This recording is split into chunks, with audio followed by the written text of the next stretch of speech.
তুমি কি জানো, কিছু দেশে চাকরি বা কলেজে ভর্তি কেবল যোগ্যতার ওপর নির্ভর করে না, বরং তোমার সামাজিক পটভূমিও গুরুত্বপূর্ণ। এটা কি ন্যায়সঙ্গত নাকি অন্যায্য? চলো, আজ আমরা এই বিতর্কের গভীরে যাই।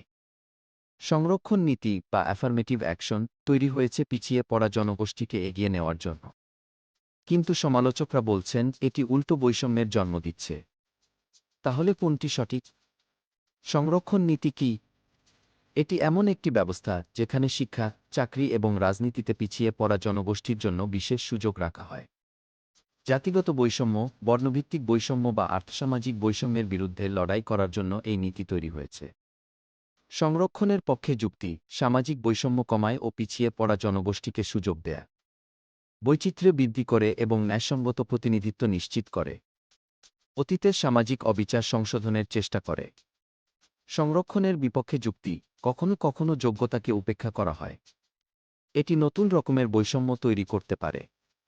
অনেক সময় প্রকৃত সুবিধাভোগীরা সংরক্ষণের সুফল পায় না। তাহলে তোমার মতো কি? সংরক্ষণ নীতি কি সত্যিই সুবিচার আনে নাকি এটি নতুন বৈষম্যের সৃষ্টি করে? তোমার মতামত জানাও কমেন্টে। আর যদি ভিডিওটি ভালো লেগে থাকে তাহলে লাইক করো এবং আরও এমন কন্টেন্ট পেতে সাবস্ক্রাইব করো।